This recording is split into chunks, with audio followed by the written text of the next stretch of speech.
Hello. Yeah, sorry, I didn't switch the mic on when you said hello there. So Oh, they got a low. yeah. How you're feeling? Yeah, very good. I feel terrible, but I'd just like to start today's show with a big shout out to Nog Ok, our most recent subscriber from Thailand, and just ask him what the hell he's doing. We don't really understand our demographic.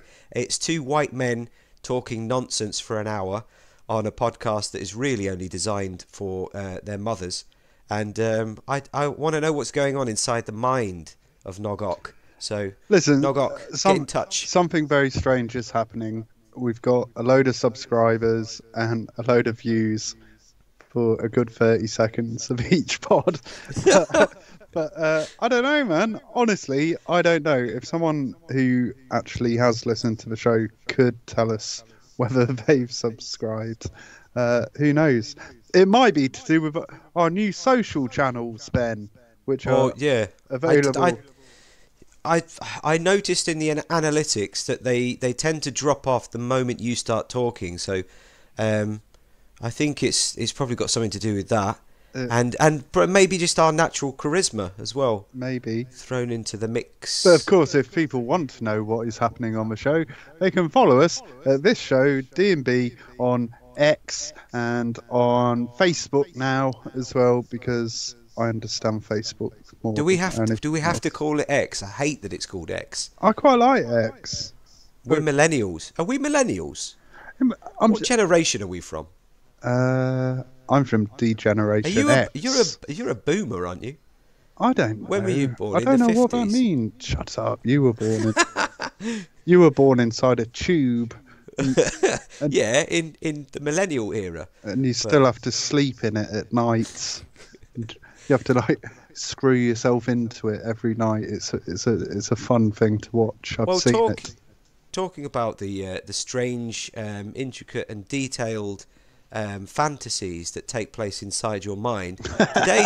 Today's topic is about serial killers, Yeah. which I think is a very interesting, very fascinating, and alluring topic that has created a whole genre on Netflix in recent years. Serial killers have been trending, man. They've come back into fashion.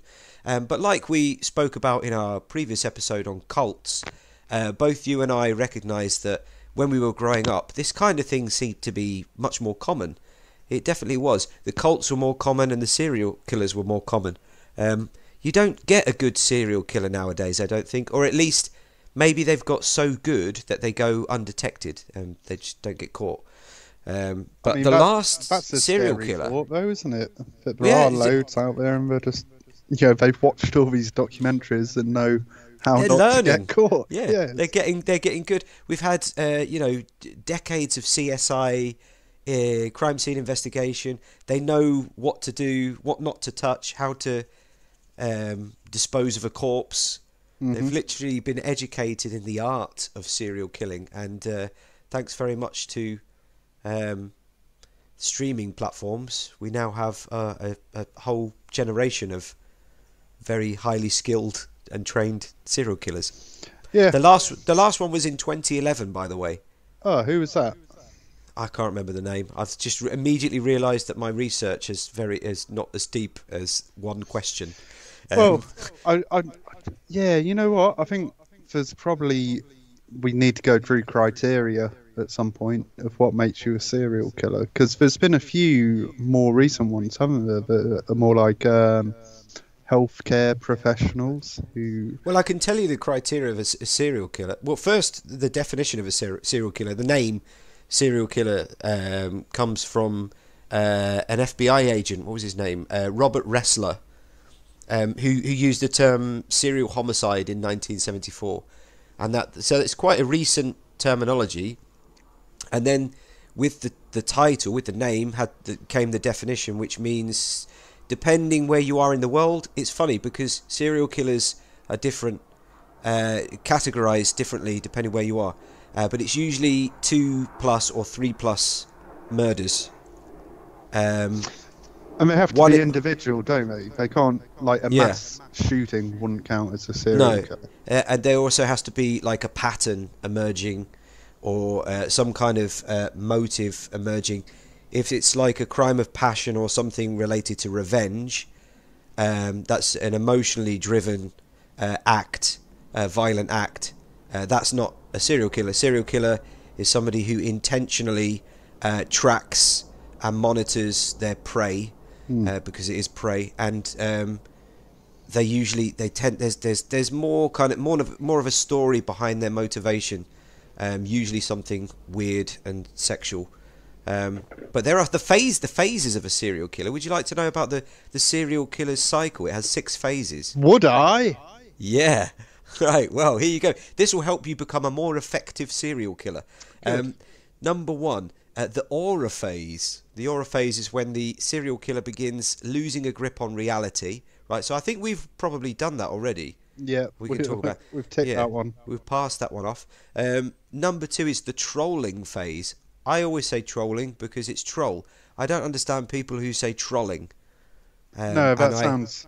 I think that's a job at Tesco. Trolling. Yeah, you collect them wheelie things. Yeah. Okay, you get the coins out occasionally as a little bonus. Yeah. We're in the trolling phase. That's when the killer searches for a victim. They start trying to find someone to hit first. The third is the wooing phase, where they lure their victim. The fourth is the capture phase. Hold on, they lure their victim, what, like to their home under the pretense of COVID might have happened and you've got to stay here for 18 months? Let's not make this personal. Okay, it's not about me. Although, obviously, yes, that did happen. Well, the fourth phase happened, the capture phase, where yes. the victim is entrapped, thanks to COVID or not. Then number 5 is the murder or totem phase. But obviously she got away, so that never happened. Which is the emotional high for the killer. Usually they get, some dopamine from having murdered someone. And then 6, and this is the depression phase, which occurs after the killing, which launches them back into stage 1, because it's a cyclical thing. Well, that's quite understandable, though, I suppose, because if you've had this massive release of dopamine and a dopamine high, then you're always going to be chasing that high, aren't you? I think that we all experience that cycle, but not with murder. For me, it's like ordering a pizza, or like eating like too much junk food. Like the first phase, like you start to begin losing a grip on reality and thinking, maybe I know it's 1 o'clock in the morning, but maybe I do need 2 pizzas. And then you start searching for the place on Glovo. And then you lure the man with the pizza to your house. You capture it. With the promise of money. Yeah. Then you murder it. You murder the pizza. You eat it, consume it. And then you get depressed. And then the whole cycle starts over again. So I think you can apply to different aspects of life. But who's the first in our list of serial killers? Would you like to dive straight in with one of yours? Okay, well, I'd like to go for Ed Kemper. Edmund Kemper. He is an American chap, born in late 40s, 1948, I think. And I believe shares a birthday with me, which is quite exciting. So Ed Kemper, he's known as the co-ed killer. There he is. I know you've taken the piss out of my glasses, but like all of them do. They also often share bad haircuts and facial hair. But yeah, so he was known as the co-ed killer because most of his murders sort of took place around colleges, and it was college age girls that were his preferred sort of victim. Kemper's an interesting one. He and this is like, if we get serious for a second, a lot of these guys share very traumatic upbringings, a lot of sort of abuse at the hands of parents or family members, and Ed's like a classic case of one of these guys. His mum was obviously suffering some mental health stuff and found it really hard to look after him. Oh, the other thing about Ed Kemper is he was like Andre the fucking Giant. Yeah. When he was young, well, he was born and he was incredibly big. He was like 13 pounds, which is big for a baby, Ben. Like, Yeah. I think Lily was about 9 pounds. His poor mother. Yeah, and by the time he was like 13, he was 6'6" and just massive. He didn't actually have like that giantism like Andre the Giant had, but he was just massive, and his mum just found him really hard to deal with. He had he had a dad as well, but his mum and dad separated when he was sort of early teens. And at that point, he was sent off to live with his like grandparents, which sounds quite nice, but he hated living there. His granddad was suffering with a bit of dementia, and by all accounts, his grandma was like a bit of a battle axe, I think is a nice way of putting it. So he had like a lot of trouble with them. He was living with them by the time he was 15. They were making him do chores and stuff, and he just didn't get along with them, and it culminated in an argument over pancakes, where like she wouldn't cook him some pancakes for the grandma. So I mean, what is a reasonable course of action for that? Go and get your shotgun and shoot her in the back several times over some pancakes. And then, of course, he also then went on to like stab her and like start dismembering her. And whilst this was going on, Grandad rolled up on the drive, and he just went out and shot the Grandad as well. Which you'd have thought, at 15 years old, would be a warning sign. Yeah. He did get arrested. They let him off. No, he got arrested and he went to prison. Court psychiatrist diagnosed him with paranoid schizophrenia, which again is a very serious mental health issue and one that comes up across a lot of the guys we're going to talk about. But he did. He went to prison, but then he was like the model prisoner. So he didn't really stay that long. On his 21st birthday, he was released. So that's extraordinary. So he's murdered 2 people, and he got out within 6-7 years. 6 years. So he was 15 when he went in. Yeah, 6 years. Wow. Which is, it's just crazy. Like I know he was juvenile when he did those murders. What year was this? Sorry, it says 1973 on the picture that we're looking at. But when was that? That was his first violent act. When did that take place? Well, he was released in 72, in November 72. Right. And that picture's a bit of a spoiler, really, isn't it? Because by 73 he was at it again. He was back in again. Oh my God. Are you on an aeroplane? Sorry, I've got my window open again, and there is a F-21 flying over my apartment. It's gone now. Good. They're not looking for me. Imagine if they tuned into this podcast on the radio as they went over. I'd imagine they're a bit more technologically advanced than that. I've just got to ask a quick question before we move deeper into this story, because obviously he's about to get stabby or whatever it is that he got up to. Is there any very common theme? Because we all watch Netflix nowadays. We've all seen CSI, and everybody is a detective. A common theme amongst serial killers is that they tend to desensitize themselves to the act of murder and to the act of killing by practicing on animals. Yeah. Is that something that he did? Not so much, really. I mean, there was there was certainly like some sexual stuff going on. I think his mum accused him of like Peeping. no, more than that, raping Oh. his little sister. Oh. Uh, it's difficult to know if that was true or not. I'm just trying to think.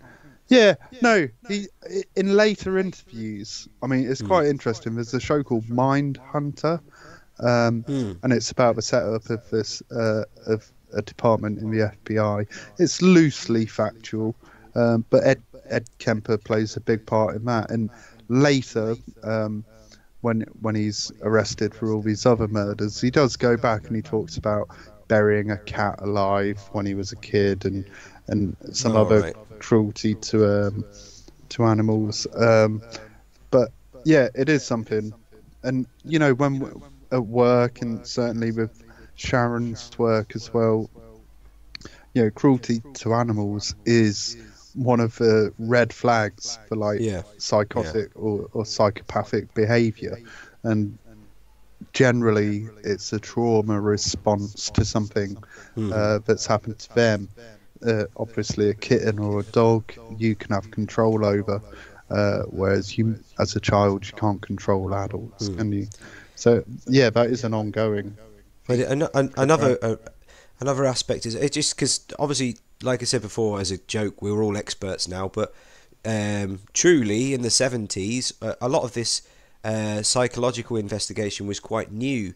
They hadn't really identified this thing, the serial killers. They didn't really know what they were or what motivated them, and it was quite a shock that suddenly, through the 70s and 80s, they started popping up all over the place.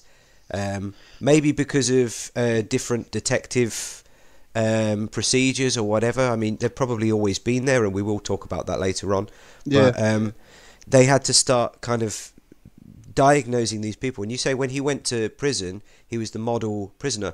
That's a very, very common theme that as a sociopath, these people tend to mimic human behaviour because they don't have their own emotional systems. They don't really have feelings, but they're very, very good at mimicking and displaying the emotions that will benefit them in any given situation. So it doesn't surprise me that he went to prison and they said, "Oh, what are you talking about? He's really okay. He made one mistake. He shot his grandma. Two mistakes. Come on. He's a nice guy. Oh, Look, and there was that cat. But yeah, well, he probably had it coming, and you know, he's always bringing the books back to the prison library on time. Yeah. He says please, he says thank you. He's a nice dude. Let's give him another chance. And then here we are, 1 year later for this mugshot. Yeah. Tell us how he got there. Well, between May and April, May 72 and April 73, he went on to kill 8 people. Basically, his MO was he'd pick up female students. Often they were like hitchhiking, which, like, when I see hitchhikers, I'm like, no, I'm definitely not picking them up. But I suppose it was a lot more common. You're scared you might murder them. Well, no, I'm scared they'll murder me. Like, but by this point, he's 6'9" and about 20 stone. He's absolutely massive. So again, like another thing that recurs. Why do people get in a car with this guy? I mean, you'll see on my next one, but like, why do you get in a car? Look at him. I say look at him, but you know, it's you never can tell. So he killed like eight people, and he'd pick up all these hitchhikers, all college-age girls, and he'd kill them, dismember them, and then do stuff. He was known for decapitating people and then having sex with their heads, which, you know, oh, he's a model prisoner, he's all right, let's let him out. You know, it's just crazy how someone like that can get out. And it all sort of culminates. He's recontacted his mum by now, a lady called Clarnell, which sounds like a very. But he murdered her parents. Yeah, he did that. Yeah. But remember, she's a bit ill as well. And he was back in contact. I think he was living with her after like losing a job and stuff. And on April 20th, so 8 days before that photo was taken, he killed his mum. And like, it was a prolonged attack, not funny whatsoever. Like, it was really, really brutal. And he did the same thing to his mum as he'd done to those other victims, decapitated her. And he said in later interviews that he took great satisfaction from having control over his mum and doing these like disturbing sexual things to a decapitated head. And it was the only time he'd ever felt in control. And after that, actually, she wasn't the last one. For some reason, he then rang his mum's best mate and invited her over for dinner, which is a strange conversation, I'd imagine. You know, do you want to come over for dinner? Oh, with you and your mum? Oh, yeah. Kind of. Yeah, come on, Doris, you come over. Yeah, I put yeah. his mum's voice on or something. And she came over, and he killed her as well, and did a lot of stuff. And the idea was that if they were both dead, he could tell the police that they'd gone away on a trip together, and that was the last he saw of them. So he killed her, put them both in a cupboard, and then he sort of legged it. And he was on the run, but like not for very long. And when he realised no one was looking for him, he actually just rang the police and said, "Oh He yeah, got bored.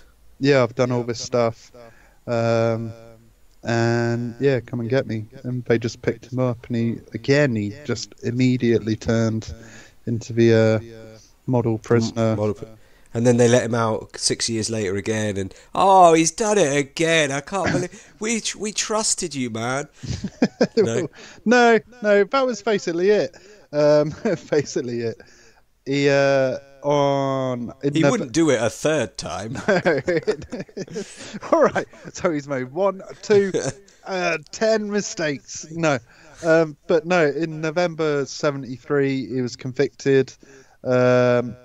Guilty on all counts. He admitted all of his crimes, and he actually asked for the death penalty, but California at the time had like stopped doing the death penalty. I don't know if they do it now. I'm not sure, but I think just living in California is the death penalty, so they don't need it. But so he was in prison for like, I think it was 12 consecutive life sentences, which is... Why do they do that? I don't understand that in America. There's like literally take someone to trial. If you commit a crime while you're inside with a life sentence, you murder somebody inside, they'll go throw the book at him, get 2 more life sentences from you. I was like, okay, yeah, sure. Once I'm finished with this life sentence, I'll get. Well, how long is a life sentence? Does it actually mean life? I don't think it does it? No, like 40 years. Well, no, I think in the States it's like hundreds of years. So people end up. What is the point in that? Like, they end up with like 3,000 years of imprisonment. I don't know. Maybe they're expecting alien invasion and and then they have to keep them frozen or what. I don't fucking know. they may as well just say you're going to die in prison. Yeah. What was interesting though, during the trial and after, I said he had this paranoid schizophrenic diagnosis when he was 15 and he killed his grandparents. A bit like what you were saying about the new way of investigating serial killers. They actually like re-diagnosed him, and paranoid schizophrenia is a bit like in the 70s. Or back in the day, a lot of people got diagnosed with that. It was a sort of blanket diagnosis, a bit like personality disorder is today. And they said, "Oh no, actually, you're showing absolutely no signs of paranoid schizophrenia. He had no like delusions, no hallucinations, nothing like that." So they sort of re-diagnosed him with what they called personality trait disturbance, of the passive aggressive type. Yeah. I mean, he was also diagnosed as antisocial, narcissistic, and Yeah. schizotypal personality disorders, which is all slightly different to paranoid schizophrenia, and probably a bit more accurate for him. And then, yeah, he went to prison forever. He was in the general population for a long time. And again, like just model prisoner, you know. He was denied parole in 2017, thankfully, Yeah.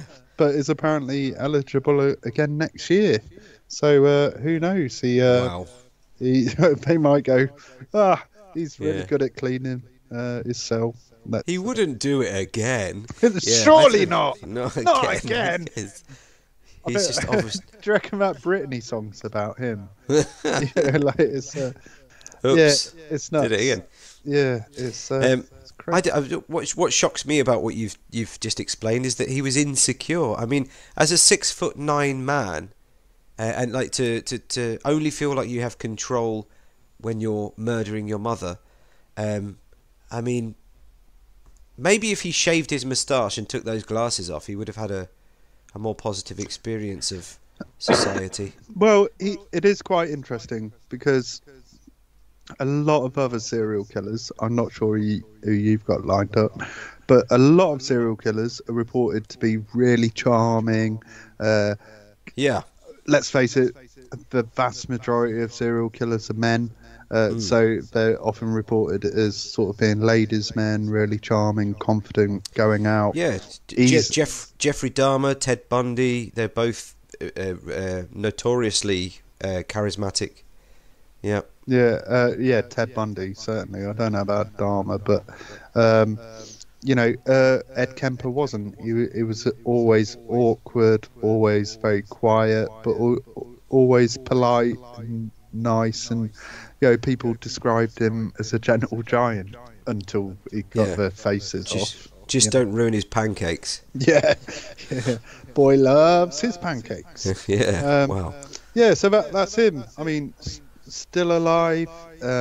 He's helped out with a lot of FBI profiling.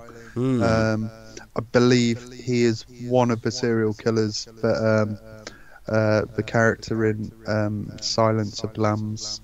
What's his name? I want to say Sideshow Bob, but it's not. Buffalo Bill. Buffalo Bill was based on. Yeah.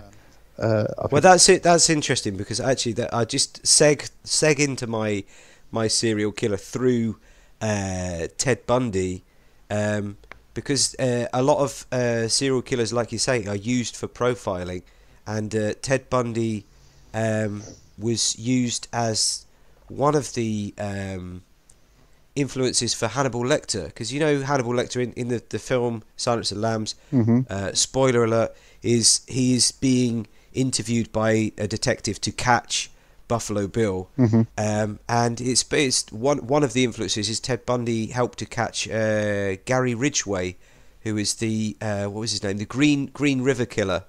He wrote a letter to the detective that was on the case at the time, called Dave Reichart, I think it was. And he said, hang on, I've got the letter here somewhere. Don't ask me why I believe I'm an expert in this area. Just accept that I am, and we'll start from there. And basically... Confident. Yeah. I might use that in this job interview. I've got to comment. Well, the reason, because you mentioned psych profiling, the reason is that he recognised the patterns in Ridgway's... the evidence that had been left behind, and it was... they both basically did exactly the same thing. Which was this is how they caught Ridgway in the end.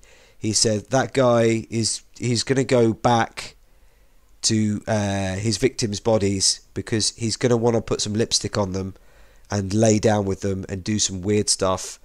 And lo and behold, he did. And that's exactly what Bundy used to do.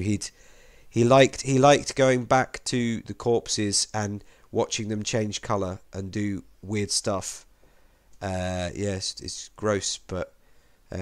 He was like many other serial killers involved in the capture of other serial killers, like hackers nowadays help to improve the security of various big corporations. Ed Kemper, everybody, See you later, Ed. See you, Ed. Maybe next I, year. yeah, well, yeah, hope not. I'm going to go for a classical approach. As I said earlier, the idea, the concept of the serial killer is a relatively modern concept. At the very least, the terminology is new. However, there have always been crazy ass people out there doing crazy ass shit, and I would like to talk to you about Elizabeth Bathory. Have you heard of Elizabeth Bathory? No. She's also known as the Countess, or the Bloody Countess, or the Countess of Blood. She's one of the Sorry, the pictures just popped up. yeah, Yeah. yeah, there she We're is. going old school. Nice. Yeah. This is super old school, man. This is from she was born in 1560 and she died in a tower, locked in a tower in 1614. She's from Hungary. She was a noblewoman, and she influenced the concept of the vampire, and the she-vampire, as well as I think there's a little bit of her in oh man, what's his name from American Psycho? You've seen that film, right? Yeah, I can't remember a character's name though. But the concept of people being able to get away with vulgar acts and acts of murder because they are protected by an elite kind of level of society. Okay. And that's exactly what she did. She was a very wealthy woman. She was very well-to-do. Everything was normal. She got married into the right caste, and unfortunately for her, her husband died, and she was left a very wealthy woman, just living in this massive castle in Hungary, obviously now Slovakia. Let me see if I can remember. What was it she did? She used to. Well, okay. I'll tell you a couple of the things that she did, and then I'll go into some more detail. Some of the witness reports are that she would beat people, she would burn them, she would mutilate their hands specifically, and she would freeze or starve them to death. That was at the beginning, because she was very... because she had this status in society, a lot of other rich people or nobles would send their daughters to her, to the castle, to do like a finishing school. Okay. Like to train the girls how to be members of the upper class, but she'd just brutally murder them. Yeah. And it started off quite kind of innocently. She would just torture these girls, but then she just got like bloodlust. And according to the Budapest archives, one of the things she'd do is cover them in honey and then live ants. She'd burn them with tongs, and then put their burnt hands or the burnt body parts into freezing water. So there's a lot of torture going on. She used to stick needles into their lips and different body parts. She was very jealous of young people, of young girls specifically. She'd stab them with scissors, bite off their breasts, bite their faces and their limbs, and then she just went completely batshit and she just started murdering, straight out murdering them. And this is where the vampire connection comes from. It's told that she used to bathe in their blood, and the number of victims is that they never got an accurate number, but she may well be the most prolific serial killer in known history. They think that it's more than 300 girls and locals that she killed, and she was just living in this castle in Hungary, bathing in blood. You can see how Bram Stoker came up with the vampire link. Sorry, yeah, my geography is awful. It's like Transylvania's next to Hungary, is it? Yeah, more or less. Yeah. There's a hop and a skip. Okay. But because she was of noble blood or nobility, what people just continued sending people to her. Well, nobody could say anything. It is the people that were working in her castle were basically trapped. They couldn't say anything against her, and they couldn't escape. All right. And they just kept sending these girls. Eventually, somebody said, "Excuse me, my daughter came to do like 4 years ago to finish for finishing school, and she's not come back." Yeah, about that. Yeah, sorry, don't know where she's gone. Yeah. Oh, I mean, imagine that, the royals getting away with a load of shit, and no, it had all been covered up. How times haven't changed. She got caught red-handed. She got caught by one of the a lord turned up unannounced to check in on his daughter, and she was in the act of torturing somebody, and yeah, that is it all. It all went downhill from there. Oh, her family did actually come from Transylvania. There you go. Oh, they ruled in Transylvania. But there was a lot of this kind of stuff going on in that part of the world, wasn't there? Like Vlad the Impaler. Yeah. And all that. Yeah. She's often referenced as the female Vlad, it's just that they could get away with it.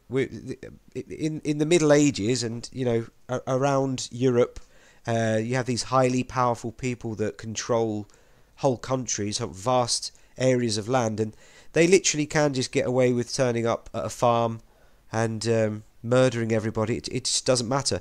Her biggest mistake was that she murdered nobility. Otherwise, I'm sure nobody would have really cared.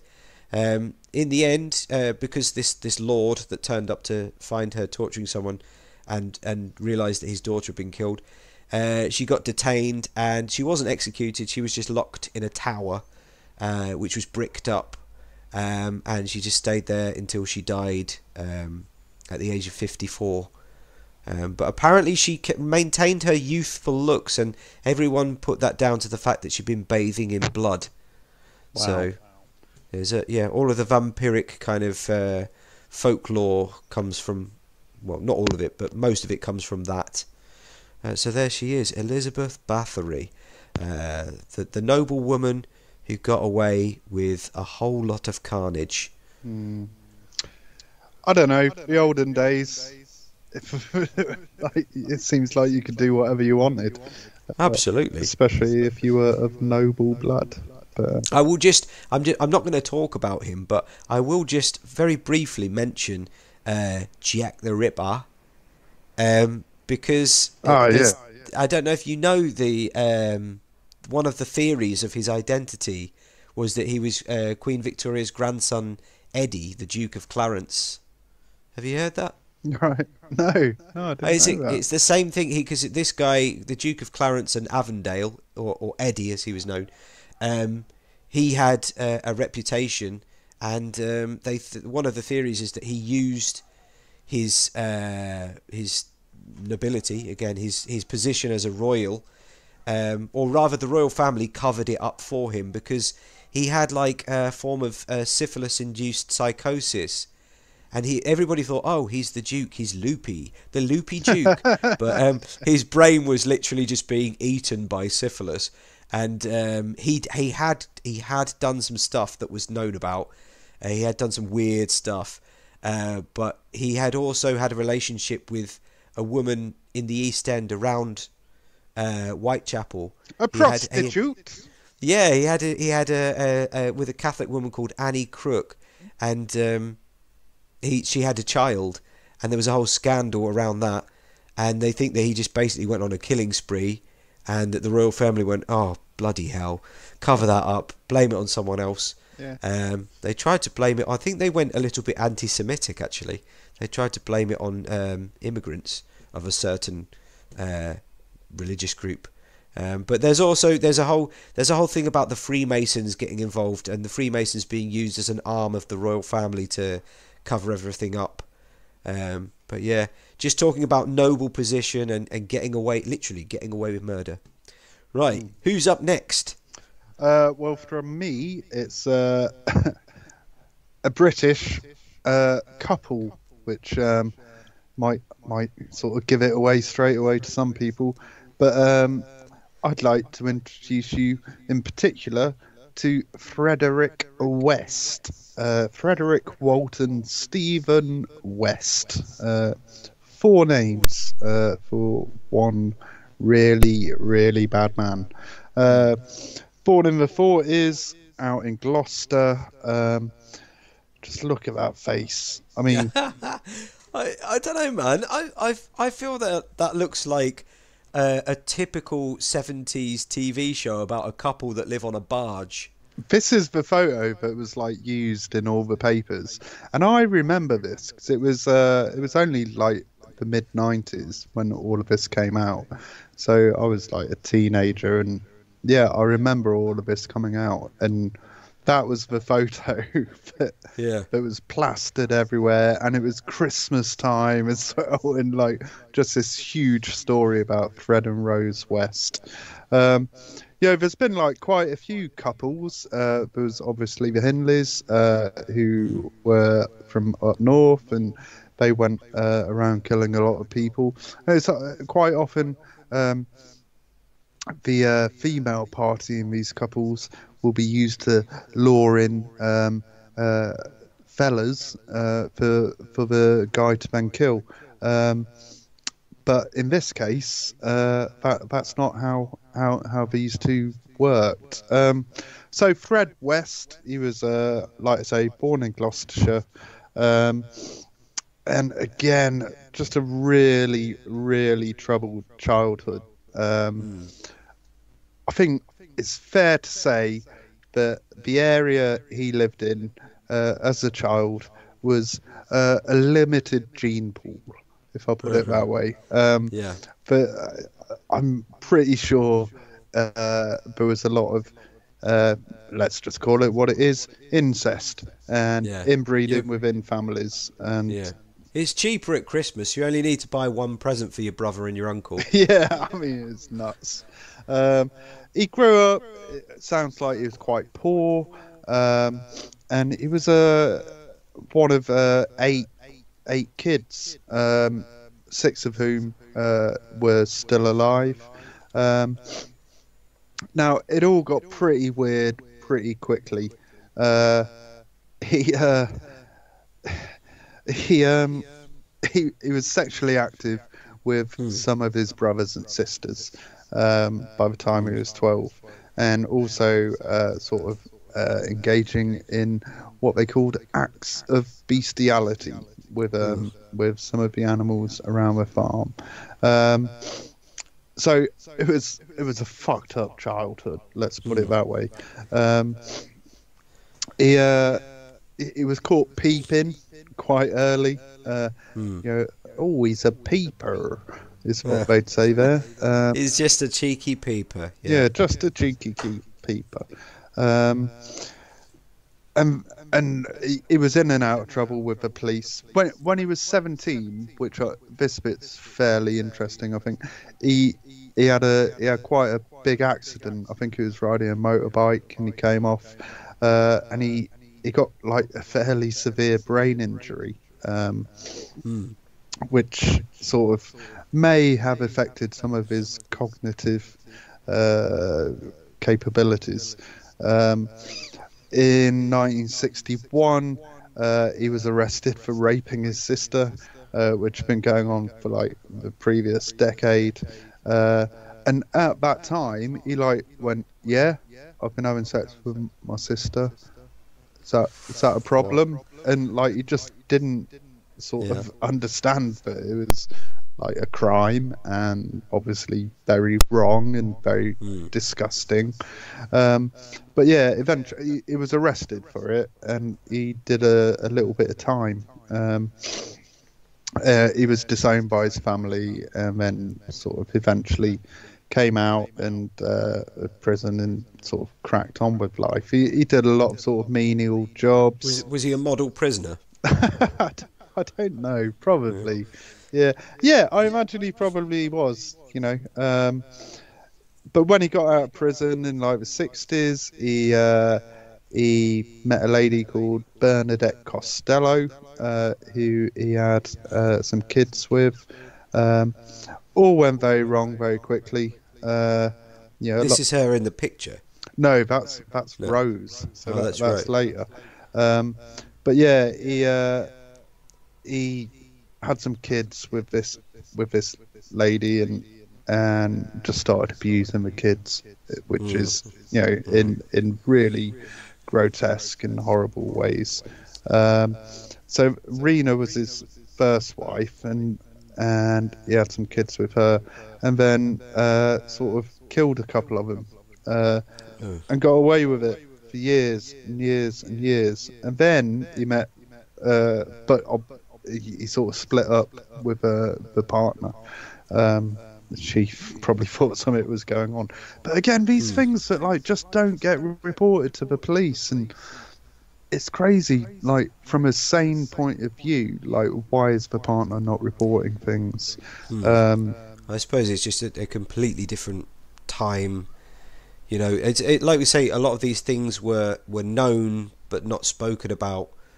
They weren't properly defined. I think a lot of the time, people just weren't protected. Like, but it was, I think, relationships were considered to be a private affair a lot of the time, and abuse inside of a relationship was probably a lot more difficult to report to the police and to have the police actually take action.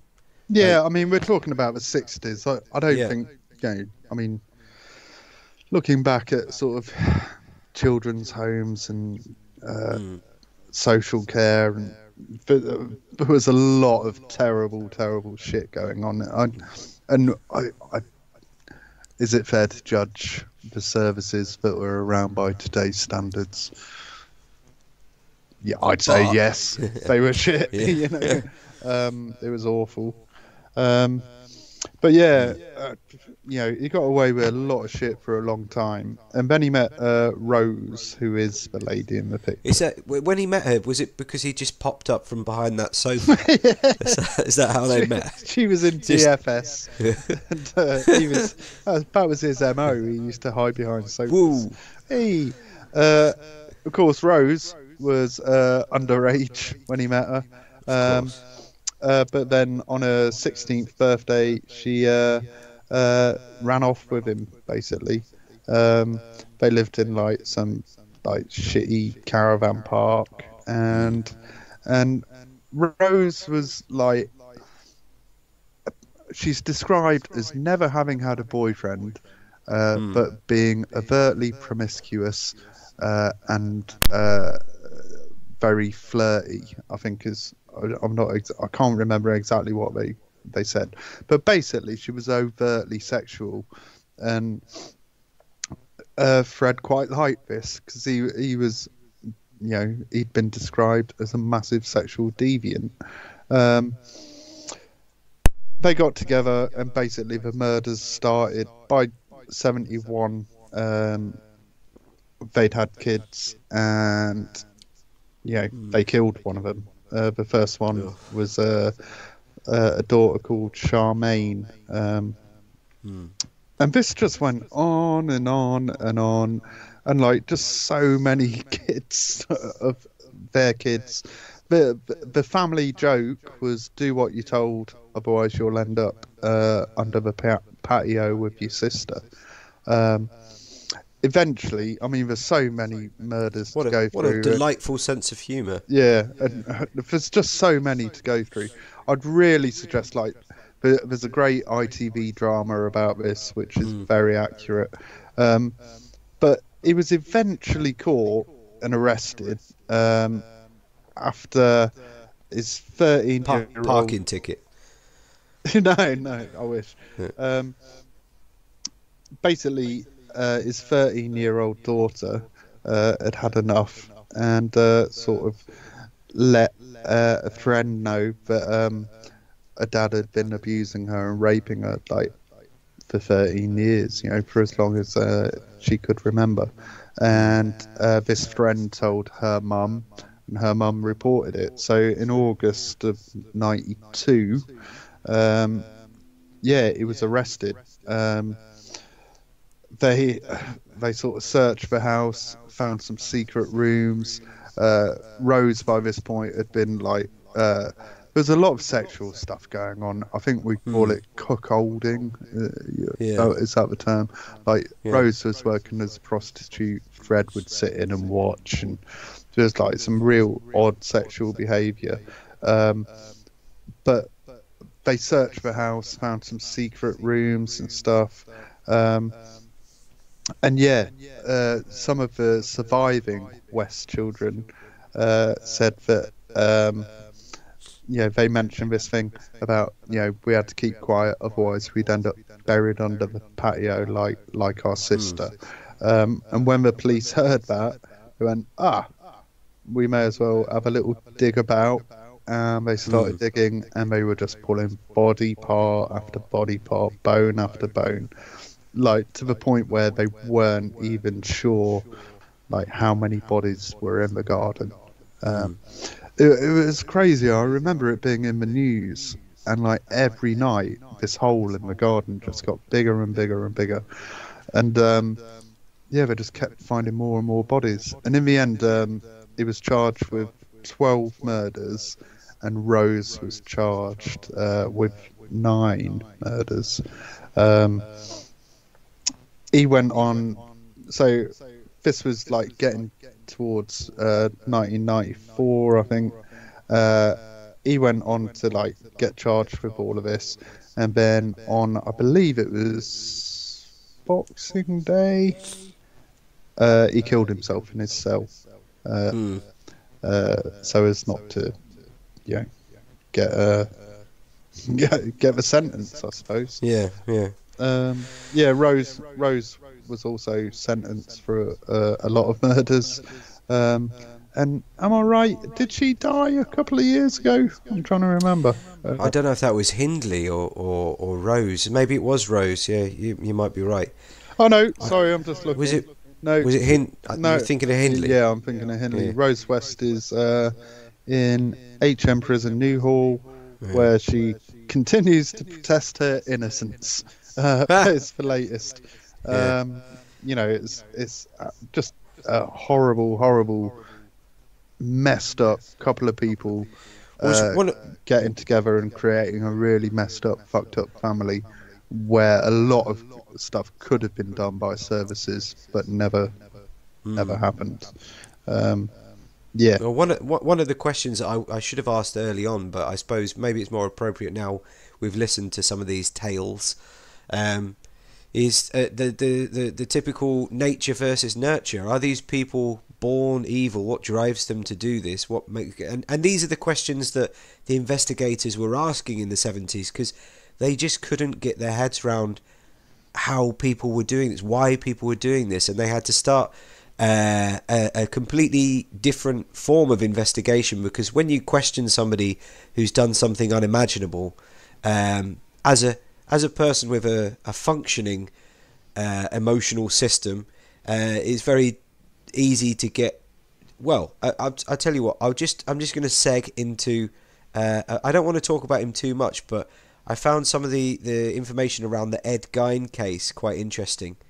Ed Gein, Ed Gein? Yeah. Probably one of the most famous serial killers, and definitely one of the most influential in terms of film. And as far as nature versus nurture goes, again, you talked about the traumatic circumstances in Fred West's childhood and Kemper's childhood. And Ed Gein, he didn't really have that. He didn't really have that. But he did have a strong attachment to his mother, and mother is one of the key words in terms of influencing film, because he is one of the main influences in Norman Bates, the Bates Hotel Psycho. He's also one of the influential characters for Buffalo Bill as well, and for just those two, I think. Who else did he influence? I can't remember. He influenced so many different Norman. Oh, that was it. Leatherface from the Texas Chainsaw Massacre. Okay, is this a guy? He collected body parts. This is that. the reason that he influenced Norman Bates is because he had a weird relationship with his mother, and when she died, he basically went nuts, and he kept her body. He dug her body up. That was the first thing that he did. He got into digging up corpses. What do we call that? Grave robbing. Grave robbing and necrophilia as well. Oh. And he influenced Leatherface from the Texas Chainsaw Massacre because he made a skin mask. We literally made a mask out of somebody's face. He made a load of stuff. Buffalo Bill, because the same reason, he made a nipple belt. In fact, I've got a list of some of the things that were found in his House of Horrors when they finally caught him. Go on. He had a waste basket made of human skin. Human skin covering most of the chairs. He had skulls on his bedposts. He had bowls made from human skulls. He had a corset that he made from a female torso, skin from shoulders to waist. That's the Buffalo Bill influence. He had leggings made from human leg skin. He had a mask from the skin of a female head. That's the Leatherface. Yeah. He had one of the most famous ones is the nipple belt. Apparently, he was quite good. He was quite good. He sounds like an expert seamstress. He actually was. He had a load of noses attached to the cord on his like the whole house was just so many details that they were finding all of this stuff for months. A nose would like, make a good light switch if you think. But about it. it's just it's just like they were trying to like move the stuff out, and they're like, "Oh, what do you want me to do with this lamp?" And like, hang on a minute, that's made out of a testicle. It's just like everything that they touch, they like find it's something new. I bet he's on that couch surfer app. I bet he was on that, or he would be now. He was the founder. Yeah. Fuck me. Listen to this: a shoebox full of vulvas. Wow. I mean, how do you even? I don't even know how that works. Yeah, but who doesn't need a shoebox full of vulvas? Jeez. Wow. Yeah, or two. A pair of lips on a windowsill. On a window shade drawstring. A pair of lips. How do you even? How do you do that? Like, there's genuinely some skill involved. But what's interesting is that it was one of the first and most horrific cases. It happened in 1968. The guy the interrogating officer that had to do the initial interrogation, he had no skill set. He had no previous experience because nobody knew what all of this stuff was. No. And he got so enraged when he was trying to interview this guy that he almost beat him to death. He started smashing his face against a desk. And his name was Art Schley, the investigator. He had a heart attack because they think because of the trauma, everything that he saw before the trial ended. He died.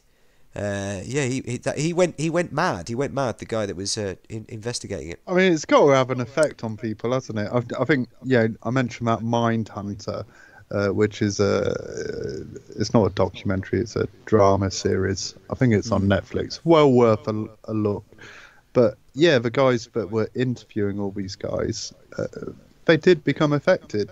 And when the FBI sort of started looking at serial killers as a thing, rather than, it seems like before they just went, oh yeah, Steve, he loves a bit of murder, he keeps doing it, like, but that's just how he is. He's probably not got enough iron in his diet. It would have been something like that. But yeah, it's certainly got to affect you dealing with these people, and it all certainly in film and like TV.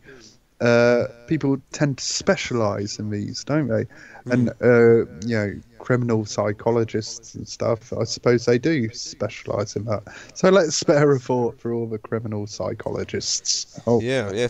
Just on the point of nature versus nurture, the reason that this Art Schley, I don't know how to pronounce his name, guy went crazy is because he was an ordinary bloke confronted with evil that he'd never seen before. He didn't have his own capacity for understanding that, and the answers to the questions that he was getting were so cold and detached that it made him go insane. You might say that's the first person to kind of truly encounter a sociopath, those people are, what are they? Are they a product of their environment? Are they a product of their, or are they just naturally born that way? Well, according to a study focusing on a group of sociopaths who were adopted as infants, it showed that the biological relatives of sociopaths were 4 to 5 times more likely to be sociopathic than the average person. So the researchers note that it is easier for, and this is a quote from the study. I don't have the name of the study, unfortunately. Bad seeds to blossom in bad environments, and I think that's one of the earlier studies that they did believe that it was a combination of both, and I think that they agree on that to this day. That you tend to have a genetic. There is something genetic. But it's also, it creates the environment because you're being raised around people who are genetically inclined to that behaviour, and then they perform acts around you that influence your behaviour. So it's both. It's nature and nurture that produces serial killers. I think it's really difficult, isn't it? Like we found some common trends in the 4 that we've talked about. I think your mum is a common trend, isn't it? But to say that, like I don't think it's about what we call SMD today, severe multiple disadvantage. I don't think all serial killers have come from poor backgrounds. I don't think. Not all of them are uneducated. I mean, Ted Bundy was a very educated guy, wasn't he? Yeah. So it's for a genetic thing. I don't think there's been a serial killer gene found. I know they've looked for it. The FBI, when they first started looking into it, they came up with a very simple three categories, which was organised, disorganised, and mixed. So a bit of both, so it was people that were planning it, going out, checking out maps, staking out places and seeing where people were going, and then killing them. And then there was disorganised, which would just be a bit like Ed Kemper. I think he was disorganised because he'd just drive around, see someone, go, oh, I'm having them, kill them. And then obviously there's ones that are mixed, where they plan stuff and then perhaps come across people. But yeah, that nature versus nurture, I don't know. I think, there's an argument for both. I think if people are traumatized in early life and are brought up in a very traumatic, fearful environment, they're going to act out in some way. And this might just be an extreme version of that. Lesser versions are, substance misuse, turning to crime. I think addiction actually plays a big part in it.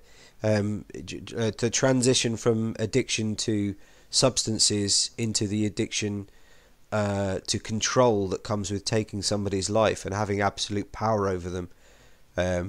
I think, like you described with Kemper, like he was saying, that was the only time he felt powerful when he was standing over his mother.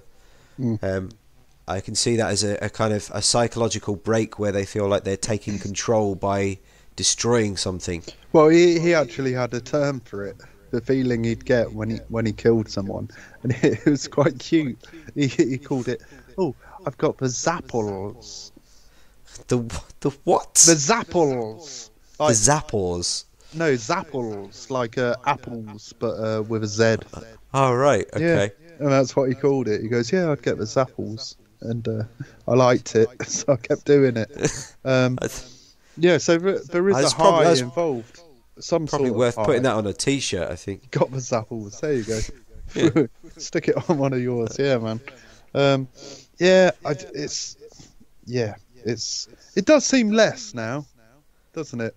Less. It does, but I think just just to go full circle, I genuinely think that they're less detectable than they were before. Yeah. I mean, we have more advanced like forensic methodologies for detecting people, but at the same time, they keep putting all of those methodologies on the bloody TV, so everybody knows how to get away with murder. There's literally a book and a TV series called How to Get Away with Murder. Yeah. I tell you what, I do really enjoy. Oh yeah, what's that? Something I feel bad for the person who's died or whatever. No, it's like when someone like gets arrested 30 years later, and it's because their niece has like had a fight in a pub. There is a case of this. I can't remember the details, but it was someone's niece had a fight in the pub, and they took a DNA swab from her, which is a kind of standard thing for any crime of aggression now. And they took a DNA swab, and eventually it was run through the computer, and it came up with it as a very close match to a DNA swab from like 1982 of a woman who was murdered. And it wasn't this niece because she wasn't alive, but then they tested it. They went, oh fuck, and it flagged. You can imagine on the computer it just flashes red. Hey, we got a match, and then they just went round to her families, like her uncles and stuff, and it was her uncle had murdered this woman like 30 years previous, and because his horrible as-bone niece had a pub fight, he got caught. And that to me is amazing, like the DNA stuff that's gone on, and the better sort of profiling of these people. That's true, but that's also worked in the opposite direction. There have been several cases where people have gone to death row. There was that boy, that boy that was executed in the US. I can't remember the name of the case. I mean, they make a lot of mistakes in the US. They made a mistake. He was absolutely horrific. He got basically framed for a crime, and he was sent to death row, and he was executed. Oh, and he had like learning difficulties, this kid. Yeah, he was just a really innocent young kid. Yeah. And they killed him. They executed him, and then 20 years. Obviously, he got pardoned, but I don't think you're really that interested when you've been dead for 25 years. Yeah. I maybe that's another show, but like the death penalty as punishment, Ed Kemper asked for it. And I mean, I think it was proven without doubt that Ed had done all these things. Yeah. But when there is a margin of doubt, is the death penalty a legitimate punishment? Because there's always that chance. And I don't know. Stop them letting him out again, so he can just do it. You know? He'll be all right. Well, let's see. Stay tuned. What happens in 2024. We'll keep you updated, listeners. We'll come back to this. Maybe we could get him on. Make a good guest. He can do it from your house, so like I've got a spare room. Yeah. I'll do him some pancakes for breakfast. Make sure I don't burn them. Oh, your microphone's gone off. It's just me. It's just me ending the show on my own. Then is it? Okay, fine. Well, that's as good a place as any. It's just I'm getting a Skype disconnected tone coming through the sound waves. So we will call it a day. Thanks for listening, everybody. No. I'm finished. I'm wrapping up without you. I don't need you to intervene now. I'm just literally signing off on my own to my own mother. Do you want to say goodbye? Yeah. Okay. Great show. Have we worked anything out? No. All right. Okay. Great show. Love you. Bye. I love you. Bye. Bye.